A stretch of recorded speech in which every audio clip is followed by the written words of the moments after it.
कल देर रात एनएसटीवी के कार्यालय में सीमांचल के मशहूर शायर तबरेज हाशमी का कॉल आता है और कहते हैं इमरान प्रतापगढ़ी साहब अररिया आए हुए हैं। हमारी टीम बिना देरी के साथ पहुंचती है और हिंदुस्तान के प्रसिद्ध शायर इमरान प्रतापगढ़ी के साथ बातचीत करती है। त्रुटि के लिए एनएसटीवी क्षमा चाहती है। आइए सुनते हैं एक संक्षेप मुलाकात में उन्होंने क्या कहा। साथ ही इमरान प्रतापगढ़ी के साथ आए कांग्रेस व दीगर संगठनों के कारकुन के बयान को भी सुनेंगे। अररिया में हिंदुस्तान के मशरूफ व मारूफ शायर इमरान प्रतापगढ़ी साहब मौजूद हैं।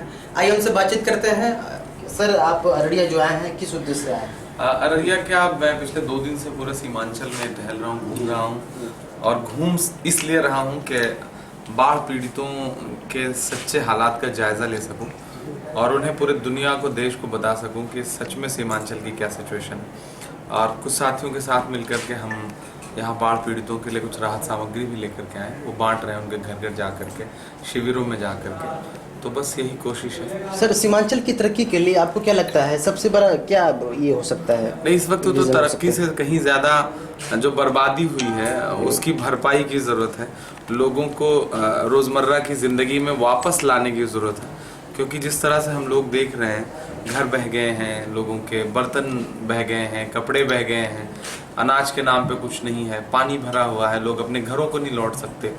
तो इस वक्त तो तरक्की से कहीं ज़्यादा ज़रूरी है कि ज़िंदगी कैसे आगे बढ़े। तो इस वक्त पूरे देश को सीमांचल के लिए ये सोचना पड़ेगा कि यहाँ की आवाम जो है वो ज़िंदा कैसे रहे, वो बीमारी से कैसे बचे, क्योंकि बाढ़ के बाद जब पानी उतरता है तो महामारी फैलने का बहुत बड़ा ख़तरा होता है। तो मेरी कोशिश यही थी कि ज़मीन पर आऊँ। हम लोगों ने जब इस पर कैंपेन किया कि हम फंड इकट्ठा करेंगे, तो हम चाहते तो उसे भेज भी सकते थे, लेकिन मुझे लगा कि नहीं, मैं खुद जाऊंगा जब उन 4 ज़िलों में जो ज़्यादा प्रभावित हैं, किशनगंज, अररिया, पूर्णिया और जो कटिहार, तो शायद देश का ध्यान थोड़ा और आएगा कि नहीं, हम लोगों ने ज़मीन पे जाके काम किया। तो अपने साथियों से अपने अपील करी। हमारे इंदौर से कुछ साथी हैं, बीबीएम टीम है, वो लोग यहाँ आए। कोलकाता से कुछ साथी हमारे साथ आए, इलाहाबाद से, मुरादाबाद से, दिल्ली से, लगभग आप कह सकते हैं कि देश भर से, अलग अलग हिस्सों से लोग हमारे साथ 25-26 लोग आए और हम लोग लगातार क्षेत्र में जा रहे हैं, लोगों के आंसू पहुंचने का काम कर रहे हैं। सर, दूसरा सवाल ये है सर, जो बढ़ते हुए शायर हैं, जो साहित्यिक जगत में आगे बढ़ना चाह रहे हैं, कुछ नसीहत उनके लिए? एक्चुअली न तो आज ये मौका है, दस्तूर है कि हम इस पर बात करें कि लिटरेचर में क्या कैसे और मुशायरे में क्या कैसे। आज तो हम सिर्फ जो है लोगों का दर्द बांटने आए थे। बाकी जो मुशायरे को अपना करियर बनाना चाहते हैं, उनके साथ मेरी दुआएं हैं। और वो तमाम जो बड़े बुजुर्ग शायर हैं, उनकी ज़िंदगी को करीब से महसूस करें, उन्हें पढ़ें, उन्हें सुने, मुशायरे में उन्होंने कैसे ज़िंदगी गुजारी है, किस तरह से परफॉर्म किया है, उसे समझने की कोशिश करें।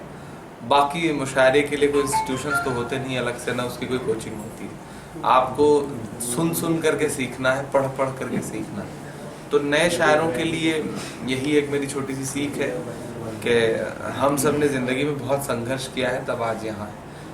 और कामयाबी का कोई शॉर्टकट नहीं होता। एक मुशायरे में बजी हुई तालियों को ज़िंदगी भर की कामयाबी न समझ करके उसे कंटिन्यू करने की कोशिश करें, और जितना ज़्यादा से ज़्यादा उसके शायरी में दर्द पिरोने की कोशिश करें। जिस शायरी को सुन के आपका खुद का दिल ना रो पड़े, उसे सुन के दुनिया कैसे रोएगी। तो ज़रूरत यह है कि आप उसे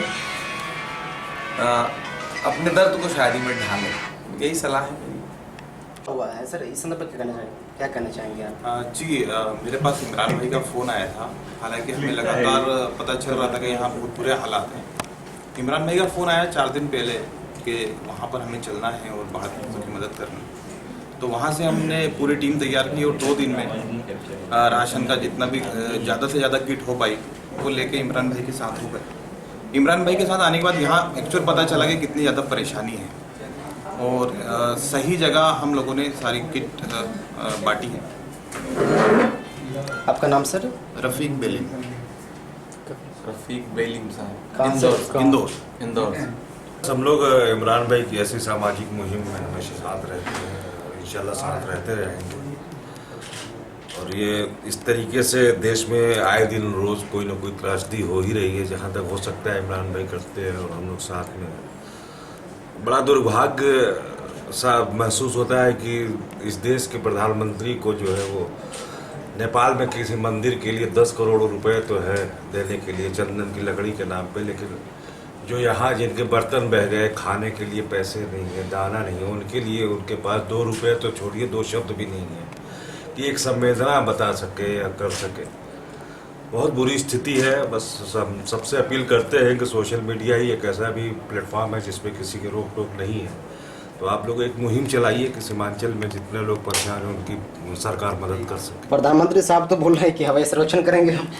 अब हवाई सर्वेक्षण, हवाई लोग तो हवाई सर्वेक्षण ही करते हैं, क्या करें। उनसे गुजारिश है कि वो ज़मीन पे आएँ कम से कम और देखें कि हालात क्या हैं। बहुत बुरे हालात हैं, बच्चे सड़ रहे हैं, बच्चों के जो है वो जिस्म पे जख्म जो है वो देख करके आज इमरान भाई रो पड़े एक बच्चे को देख करके, तो बहुत बुरे हालात हैं।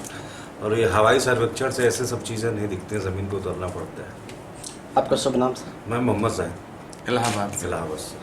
और हकीकत में मजबूरी क्या होती है और किसी चीज़ की जब किसी के पास कमी होती है तो उससे क्या एहसास आते हैं, हमें वो देखने को मिला। इंसान सड़ रहे हैं, अनाज के दाने इतने भी नहीं हैं कि वो अपनी चंद सांसें आगे बढ़ा सकें, ऐसे भी हालात हमें देखने को मिले। हालात इतने बुरे कि उन्हें अल्फाजों में पिरो के हम आपके सामने नहीं बयां कर सकते। मेरी यही गुजारिश है, जितने भी लोग आपके इस YouTube चैनल के माध्यम से इस चीज़ को देखें, वो कुछ ना कुछ इस जो एक प्राकृतिक आपदा आई हुई है उसके लिए अपना सहयोग करें, चाहे किसी भी माध्यम से, क्योंकि यकीनी तौर पे इतना बड़ा नुकसान हुआ है जिसको कोई पूरा नहीं कर सकता। लेकिन हाँ, हम जितना भी दुख दर्द बांट सकते हैं उतना बांटने की कोशिश करें। आपको शुभ नाम सर? मेरा नाम मोहम्मद अहमद खान है और मैं मुरादाबाद से ताल्लुक़ रखता हूँ, उत्तर प्रदेश। सीमांचल की बस्तियों में सैलाब आया हुआ है और सीमांचल में लोग बेघर हो चुके हैं। माएँ अपने बच्चों को दूध नहीं पिला पा रही है, बच्चे मतलब बिलख रहे हैं भूख से। तब भाई हैदराबाद के प्रोग्राम के बाद काफ़ी तबीयत इनकी ख़राब थी और उस बुखार की हालत में रात के 10:30 बजे 11 बजे हमें फ़ोन किए। तो एक बार तो फ़ोन किए तो मैं उठा नहीं पाया, दोबारा जब मैं फ़ोन किया तो भाई ने कहा कि तुम्हारे सैलाबकुंड इलाके के लिए मैं सीमांचल आना चाहता हूँ और अपने तमाम दोस्तों के ज़रिए से कुछ मदद करवाना चाहता हूँ और तुम लोगों को आगे बढ़ कर के हिस्सा लेना चाहिए। और भाई सीमांचल में आए, जब पूरी तरह से हम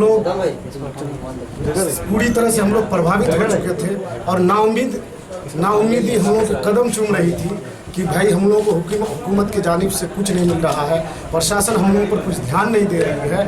तब एक शायर, नौजवान, हिंदुस्तान का जो चहेता शायर है इमरान प्रतापगढ़ी साहब के रूप में सीमांचल को मदद करने के लिए पहुँचे हैं। तो इसलिए इस पसे मंजर में मैंने 4 मिसरे कहे हैं और ये 4 मिसरे मैं चाहूँगा कि आबरे साहब, एक आपकी शेर है सीमांचल की बेदर्दी पर, सीमांचल के दर्द पर आपने शेर पढ़ा, 4 मिसरा पढ़ा था। कुछ युवा शायरों की गुजारिश है कि आप उस 4 मिसरों मैं वो पढ़ूंगा ज़रूर, लेकिन 4 मिसरे पहले फिर से मैं चाहूँगा फिर से पढ़िए, पढ़ दीजिए। पहुँची नहीं जो दूर से अनजान की मदद, हासिल हुई है देखिए मेहमान की मदद।